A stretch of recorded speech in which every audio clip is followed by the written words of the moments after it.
Good morning, everyone. Jill here with North Texas Vegetable Gardening, canning, recipes, a little bit of everything, and it's windy again.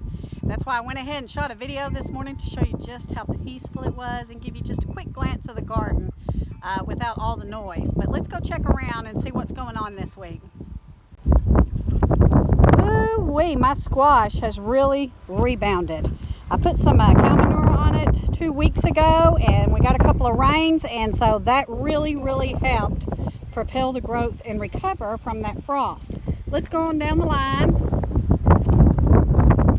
Woo, it's going to be a windy day. We got 20-mile-an-hour winds from the south.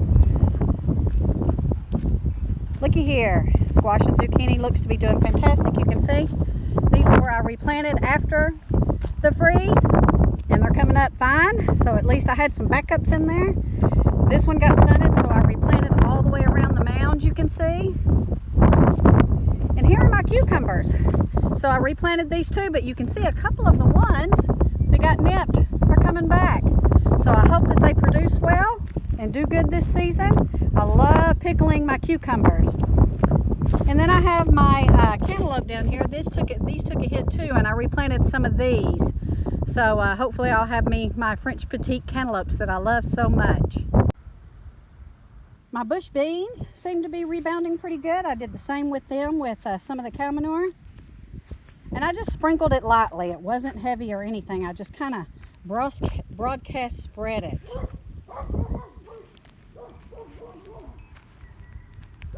Looking on down the line here, got some really fresh new green growth coming up. The ones I planted in between are coming up really well.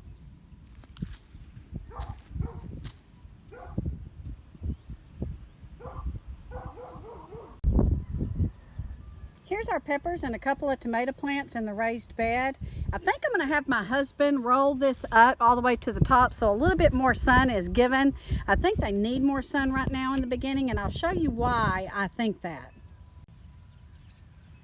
This tomato bush is in the main bed, and you can see my tomato bushes that are in the main bed are doing quite well, and it's because they get full sun right now.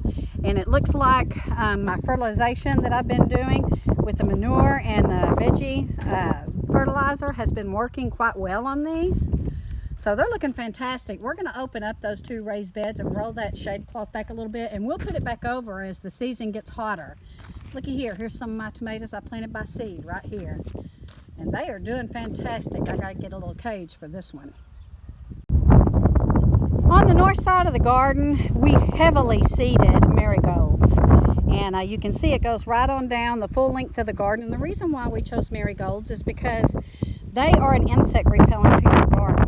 Now, you can buy marigolds already started at the nursery, but we planted tons of them, as you can see, so it was cheaper for us to go the seed route.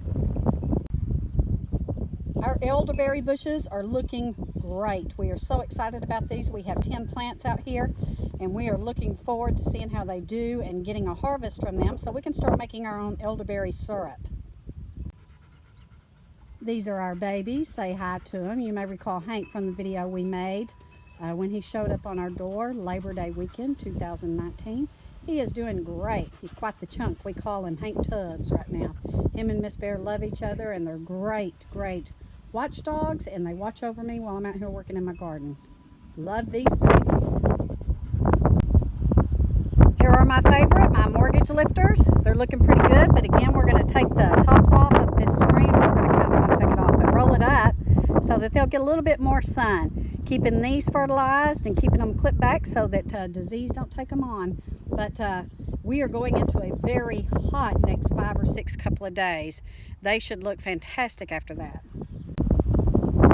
And in my front raised bed where I have my spinach, garlic, ginger, and turmeric, and a couple of volunteer carrots that I'm letting to grow, I planted more bush beans in here, green beans, because again, we don't want to let any piece of plantable property go to waste right now. So here's our compost bin. I haven't showed you guys this yet, but my husband built it out of pallets and some oak fence wood, and we are taking all of our unused mulch and our grass clippings and our vegetable clippings after we peel potatoes or our coffee grinds, and we're putting it in here. Today is the day to turn it and water it down. It's real important that you turn and you keep your compost moist. Sorry for the wind, guys. Check out our potatoes, guys. These are doing really fantastic, and we started another bucket of them. You can see they're coming up. And let me refresh you. If you've got russets or reds that are eyeing out and you know that you're not going to eat them anytime soon, you want to plant them. Find a big pot, put some soil in the bottom, put your little potatoes in there with the eyes pointed up, and as the greens start to sprout, you just cover them up with dirt until you fill the bucket up completely, and then you just let them go. When these leaves start to die off and turn brown, we know it's time to harvest. But we've got a backup batch here. And I would suggest you do the same thing. Let nothing go to waste, guys. Nothing. Here are my echinacea seeds coming up. These are coneflowers, as you may know. These are very good for your immunity to make an echinacea tea. I tried to do that a couple of years ago, but my flowers and my leaves got contaminated, so I wasn't able to do it. So I hope to do it again this year. And I went ahead and chose to plant them in pots so I could control the environment a little bit. And don't forget to plant yourself some beautiful flowers during this difficult time. These really do cheer me up when I come out and water them and just look at them and smell them. So I've got these a little bit all over the property. Let me show you my roses. This bush was a pink bush when I planted it years ago, and it died off, but this year it came back as red roses, and I'm so excited. They smell wonderful. Again, they're beautiful to look at. We have to have some beauty around the property just to keep us upbeat during this unprecedented time. And here's a sneak peek, guys, of our June project. We have gotten out here and we have prepared the ground, and that's about all I'm going to say to you right now because we have a big project coming up in June. But here's a sneak peek. Here's the elderberries that we planted on the southeast corner of the property. You can see they are doing fantastic, and my husband's irrigation system that we did a video on a couple of weeks ago is doing great at keeping these hydrated. He also put these on our fruit trees. So why do we grow elderberries, guys? And why do we want to make elderberry syrup? Because it is proven to be a great immune booster during flu and cold season and any time. So we are hoping to harvest either this year or next year and start making our own elderberry syrup, which is something we take anyway now, but we have to buy it. It'll be much better when we can make our own. This is a new addition to our family. It is a King Kutter 5-foot rototiller, and this is what my husband used to prepare for our June project. He'll probably do a review on this on down the line. So it's going to be a busy weekend. I'm going to get into the garden and I'm going to start clearing out some of the weeds. And I'm going to water it down really good. It's very important, guys, here in Texas, especially North Texas where we're at. It's going to be 90 degrees from here until Tuesday, so it's going to be bone dry before you know it. So be sure and water all your new seedlings and all your new plants. Keep them hydrated. And then our next cool front comes in on Tuesday, but it's only going to drop us down into the 80s. Right now we are in June style temperatures. I think it's going to be a good boost for my warm weather loving plants. But we do want to keep our plants hydrated and watered. So if you haven't already, plant. Do something and plant. You want to be as self-sustaining, God-sustaining as you can, because it's actually the good Lord who looks out after my garden here. In fact, this past week we had some severe storms roll through, and a hailstorm was headed right for us. But the good Lord was so merciful, and that storm split right on top of us and went around us. We did not get any hail damage like some of the other cities did around us. So we praise the Lord for protecting the garden.